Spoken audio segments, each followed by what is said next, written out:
Recording started. Let's go. All right. So, basically, like you saw on the Mark final, we'll be going over DSU, which you can use for like minimum spanning tree and stuff.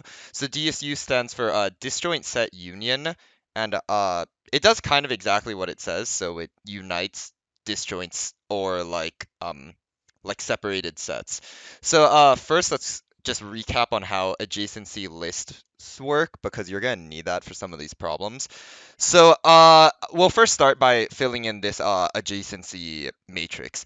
These are just the edges, and this is the graph we're gonna be working with. So, like for example, you'll notice there's an edge from 1 to 2, 2 to 4, and 3 to 5. So I have 1, 2, 2, 4, 3, 5. So, if we fill in this adjacency matrix, the adjacency matrix does is if you have an edge from the ith row, or like let's denote these like um numbers on the column to be like a given node u, and then all the numbers across as like a node v. If you have an edge from u to v, you just mark it as 1 inside of the matrix or 0 otherwise. So if we go ahead and fill in this matrix, right, you notice there's an edge from 1 to 2. So we would go to row 1 column 2 and we'd set that to 1, meaning that there's a 1 in here. And this is a undirected graph. In fact, almost every single problem you're going to deal with and all of the ones from today are going to be undirected. So if we can go from 1 to 2, then we can go from 2 to 1. So this would also be a 1. You'll notice there's also an edge from 2 to 4. So we'll go to row 2, column 4. Set this to 1 because there's an edge connecting 2 and 4. And then once again, if you can go from 2 to 4, you can go from 4 to 2. So now let's go to column 2, row 4, and set that to 1. And the last edge is from 3 to 5. So 3, 5, set that to 1. And then also go from row 5, column 3, and set that to 1. And then since it's a matrix and matrices kind of suck, everything else in here is a 0. I probably should have preemptively filled these in. But basically, an adjacency matrix aims to tell you if you can go somewhere from a given if you have an edge between one node and another node, and it does this by having every single possible like uh pair that like could be traversed. You'll notice that like this is really like inefficient, right? Because like we have so many zeros, like, and all that means is that like we can't go from 5 to 1, right? Or in other words, like we could go like it is possible that we can go from 5 to 1, but we just don't have an edge that directly connects them. A better example is there's no direct edge from 1 to 4, but you notice we can still go from 1 to 4, right? But if we look in the table, there 1 and 4 is set to 0. So this will just tell you if you have an edge or not in there. So basically matrices are bad, right? Or adjacency matrices, and the reason is because we have all these zeros that like denote like edges that don't exist. So instead what we do is we make adjacency lists, and essentially instead of having all these zeros, you just push back the edges that you do have. So if I like have this be represented as our adjacency list. So so for node 1, what do we have an edge like that like what can connect 1 and any other node? Well, from 1 you can go to 2, so we'll push back 2 into the vector for 1. These are all vectors. Each row across is a vector. For 2, we can go to 1 and we can also go to 4. So we would push back 1 and we would push back 4. For 3, we can go to 5, so we'd push back 5 into our vector for 3. For 4, we can go to just 1, so 1, and then for 5, we can go to, I must have missed an edge here. The Oh, wait, four, no, the I four did, on, right? it's not that you miss an edge, but the And then this four, is you 3. go from 4 to 2, not from 4 to 1, I believe, in the adjacency matrix. Oh, yeah, you're right, yeah. Thank you. Yep, And and, the same thing for the matrix. oh, did I fill it Yeah. wrong in the matrix as well? Yeah, you're right. You Whoops. also can't. So, Oh, never yeah, mind. yeah, my bad. Yeah, the edge is 2, 4. So basically you'll notice it's the same thing, except like you just don't have all the zeros. So this way, like when you're iterating through everything you can go to, you don't have to go through all these zeros. So that's the form they're gonna give it to you in all these problems. So what happens is like they're gonna give you a 2D vector in which like the first vector represents all of the like children of node 1, the second vector would represent it for node 2, and then so on. So you're not going to be given a matrix. Instead, you're given a vector for every single node that denotes where you can go to. So I'm going to scrap this, and then now let's go into DSU. So basically, for DSU, once again, stands for disjoint set union. The entire point of it is to connect nodes, right? So there's going to be two functions that you need for DSU. I call mine find and unite. So let's say like we have a graph here, right? But we it's very easy to see like in which way they're connected because I've already drawn the edges. But essentially what we do in DSU is we um we connect them by setting values inside of an array instead. So the way this is going to work is for every single connected component, so a connected component is like a set of nodes in which you like they're all connected. So this represents one connected component and this is a separate connected component. So what we're gonna do to see how many connected components there are using DSU is we're gonna give each connected component like kind of like an ID. Um, and this ID is going to be just one of the nodes in the graph. This node that denotes like the ID for the entire set or group will be regarded as the parent. So right now we have let's start with a blank parent array. And the way this array is going to work is we have these bottom ones denote our indices, but the value inside is going to denote the parent of this node. So originally we're going to start with like a bunch of nodes all on their own, right? So I'll redraw the graph, except I'll draw it without all the edges. So here we go. We just have a bunch of separate nodes. So at first, the parent of each set is itself. So every single index equals its own value. And in order to find like what the parent of each set is you're looking for the parent basically is defined as any single cell that has its index equaling its own value. So right now we have like a bunch of things on its own, right? So let's say because the way like they give you edges in these problems is they give it to you in pairs, right? So if we handle like this as input to build this graph right here, so we should be making an edge from 1 to 2, 2 to 4, and 3 to 5. What you're gonna do in DSU is in order to connect two groups, regardless of how big they are, it doesn't matter if they're both size 1 or if we're trying to like later on unite two groups of like size 10, you're going to take the parent of one group and set it to be the parent of the other group. So if we walk through this example, right? So as of right now, every single cell is its own parent. Everything's just disjoint. There's 5 separate connected components. So if we want to connect 1 and 2 by doing this, then that means that we're gonna have to change. We're gonna have to first find the parent of 1 and the parent of 2. So the parent of 1 is 1, and the parent of 2 is 2. So now what we're gonna do is it doesn't matter which one we change, but we're just gonna have to change one of these to be the parent of the other. So I'll just change the bigger number. I'll just change the bigger number. So we're gonna change the parent of 2 to be equal to 1.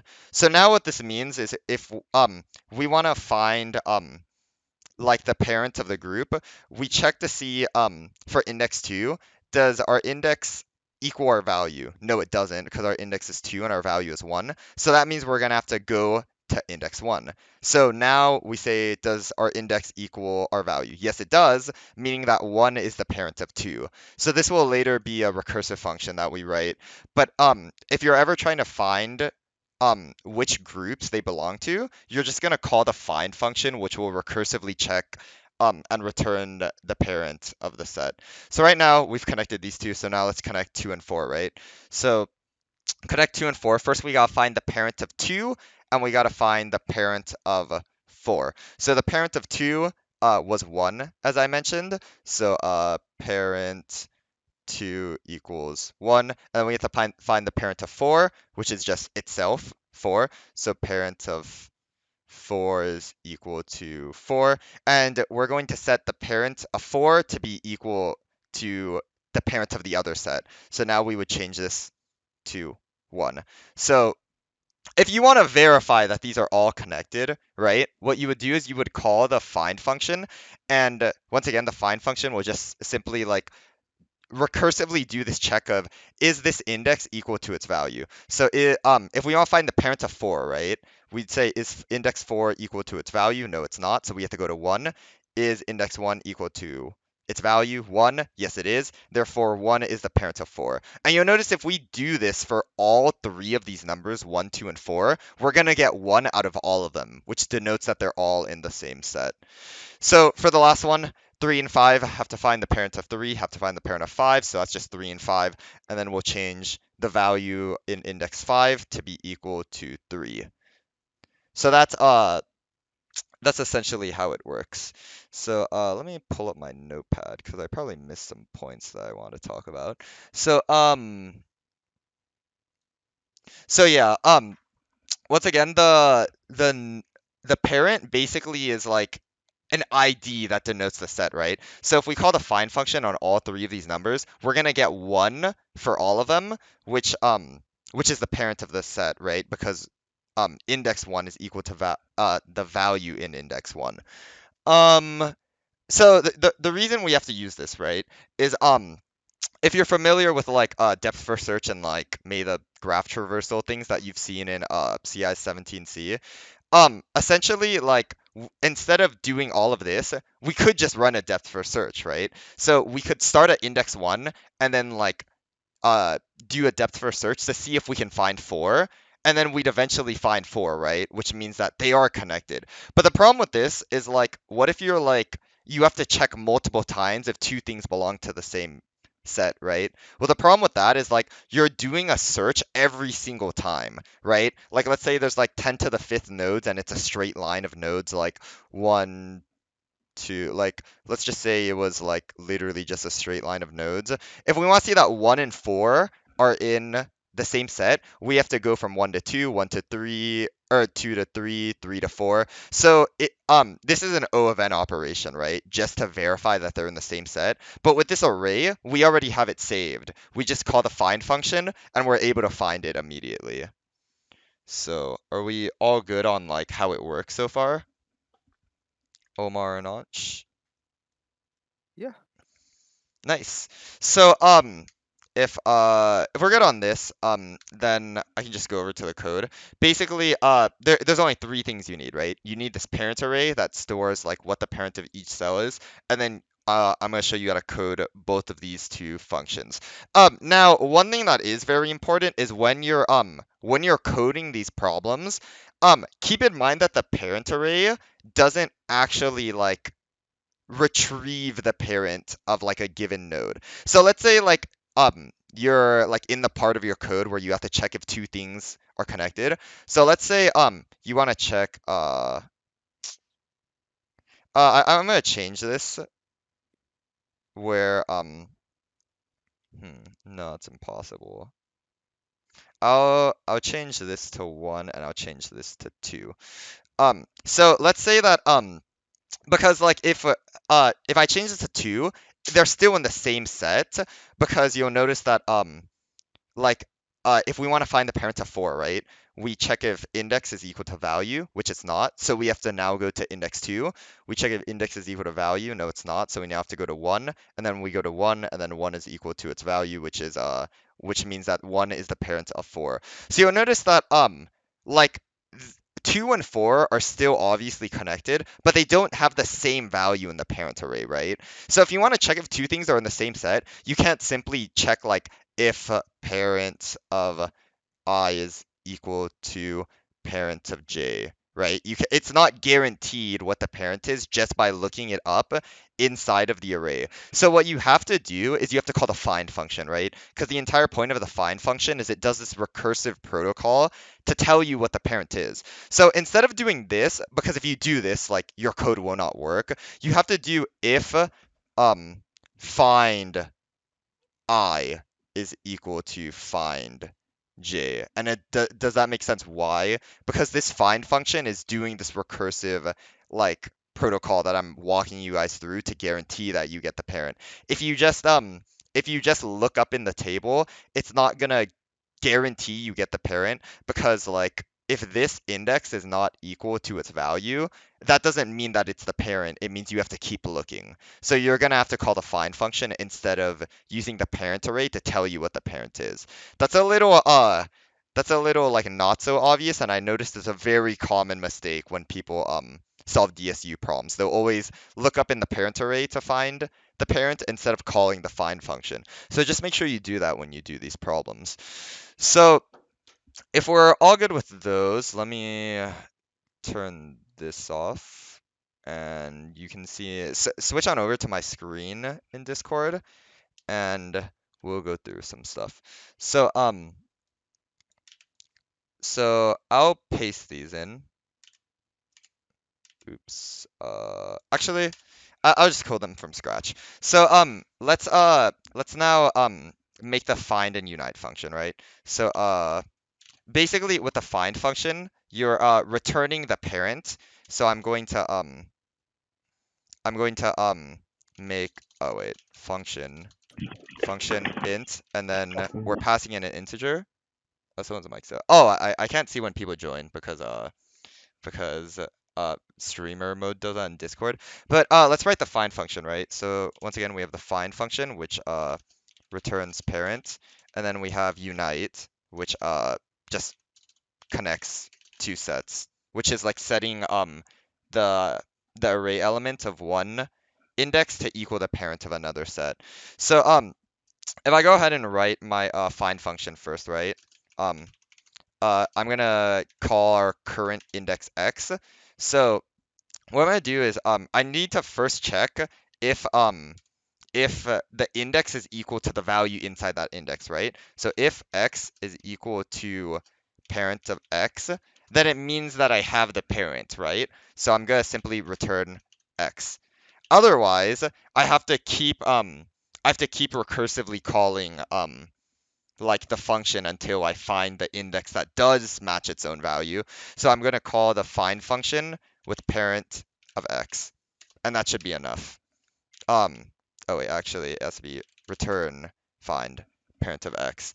And this is a more intuitive way to write it, but as you can see in my GitHub right here, I just write it in one line as using a ternary operator, and I think it's a lot easier for me to remember. So in other words, if you want me to break this one down instead, if the index is equal to the value at that index, we return x. Otherwise, we're gonna return find parent of x. This part is really important, but I'll get to it later.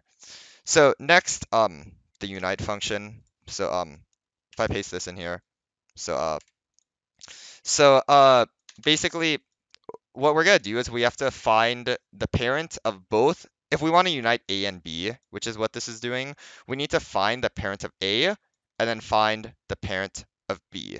And then we're gonna do a check to first make sure that they don't belong in the same set. You don't need this. This is for a different problem. So we're gonna check if A is not equal to B, meaning that like because at this point A is now the parent of A and B is now the parent of B. In fact, this should actually I should just put them in different variables. So int x is equal, or let's go with int pair A is equal to find A, int pair B equal to find B.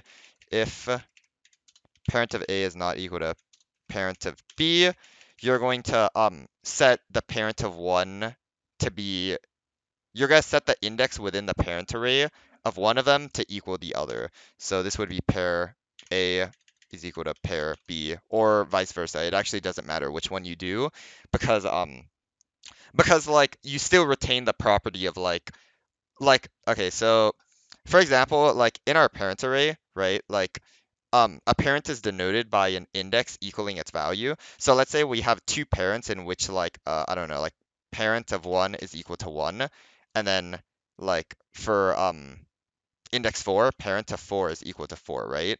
If we want to unite 1 and 4, it doesn't matter if we change like this 1 to a 4 or this 4 to a 1, because at the end of the day, one of them still like retains the property of having its index equal to its value. So it doesn't matter which one we decide to match. And with these two functions alone, we can basically mimic everything I did on the whiteboard. So you only need a find function that will check the parent for you, and then you need a unite function which connects the two sets. So are we still good? Omar? Ansh? Oh, I So get it. so far Ah, so ah. good. All right, then Okay, in so that now we case, are that's it. uniting. We are, but then we are saying that int parent A and parent B. Why are we doing that? Because you don't unite like A and B, you have to unite their parent. Parents. Exactly. Because if like in order because once again the reason you don't just use a depth first search is like we don't want to have to like traverse the whole graph just to see if they belong together, right? Instead, we're just gonna look up in the array. So if we want to unite two sets, we cannot just like change we can't change like index A to be equal to index B. We have to change the index of parent A to equal the index of parent B. So we have to first find the parent of both. You'll notice that I don't usually actually like assign a new variable. I just overwrite variable A and B and do this. But either is okay. I think conceptually it's a little easier by doing like the extra variable, but this on my GitHub right here is my like generic DSU code. It's Uh, pretty quick, much the same always. quick What's up? question. What's a parent? So I think you missed the beginning, but actually, yeah, you might want to just look to the beginning of the recording. But essentially, Okay, this is a technique that like will match nodes inside of a graph. So in order to see if two nodes belong into the same set, we assign one of the nodes to be equal to the parent. Like you can think of it as like giving it like a specific ID, right? And I don't think this okay, will come up on OBS, but I'll show it to you in Paint anyways. So let's say we have the graph 1, 2, 3, right? And then we have like it looks like this, right? So essentially what we do is if we want to denote that they're all in the same set, then we assign like one of these numbers to be equal to the parent. Let's say in this case it's 1, right? So inside of our parent array, we would have so the parent of 2 would be equal to 1. The parent of 1 would be equal to the 1, and then the parent of 3 would be equal to 1 as well. So you can think of the parent as like the ID that like kind of tells you if everything is like in the same group. okay. So that's the point of it. Like I said, I think you joined a little late, so if it didn't make sense, I whiteboarded it earlier. I'm not sure if you joined by then, but it should make a lot more sense if you did that. So so, if that's the case, I don't know, we can just skim through this quick problem real quick. It doesn't matter too much what the problem is, but you'll notice this is our find function, this is our unite function, and then remember you have to initialize all of the nodes to start off as their own parent, right? So remember how like you have 1 equal to 1, 2 to 2, 3 to 3, and so on. So conveniently there's an STL function called iota, whoops, Oh, which will automatic fill-in. basically, yeah, it basically fills everything in for you. So you know how you could very obviously write like a for loop like int I equals 1, I less than or equal to n, uh, parent of I equals I, you can just call iota instead. So if it's a vector, you would call like v dot begin, v dot end, and then your starting value, which will be 1. So you'll see, actually, wait, oh yeah, I do it here. Okay, so here, parent dot begin, parent dot end, and then I use 0 because my array is 0 indexed. If your array was 1 index, then you would put 1 here. So actually no, wait, you would put 0 anyways because it fills in from the 0 index. So I lied. You would actually put 0 no matter what. So so simply what you do is let's say you have an edge, like, because remember how like these problems give you your edges in terms of pairs, right? So if 1 and 2 are connected, they give you 1 comma 2. So what you would do is you would iterate through your adjacency list and you would connect those edges, aka like you see how here I unite like some number and some other number. Doesn't matter what they are. Like let's say they give you node x comma y, you would unite x and y. And then at the end here, like whatever the problem is asking you to do, you're going to be referencing your find function to retrieve what the parent is. So I noticed Guy joined too. Like I said, I didn't hear it, but regardless, here are the problems. If you showed up a little late, these problems may be a little hard. I'll be doing them with you because I haven't solved them yet. But if you struggle to get the problems, that's perfectly okay because they're pretty tough problems if you just learned DSU. But it might be a lot more beneficial to stick around for the solutions because I think we should be able to go through all of these, and hopefully you walk out understanding all of them and being able to do it. I think I completely skipped this. Oh, actually, no, I did bring it up at the beginning.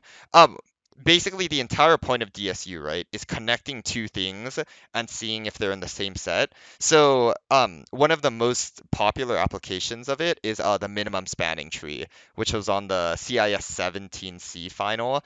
Um, and the minimum spanning tree is basically just the minimum cost to connect everything in a graph. There's another property that you'll need to solve that, but DSU is how you solve it using what's called Kruskal's algorithm. So that was just going on a tangent, but hopefully by the end of today you'll understand the uses of DSU and what you can solve with it. So if we're out of questions, I'll re-link this and then you guys can give them all a shot. And for those of you who missed it, I linked that, the contest. So for those of you who missed it, it might be more helpful to see the functions anyways. Um, I'll just link you the specific uh problem solution and just reference the functions. Remember you don't need this count part. And this problem has nothing to do, like the entire code has nothing to do with the problems that we're doing. Just take the two functions in here. So yeah, are we all good? So far, so good. All right, so let's hop in the room. I will stop the Uh, recording.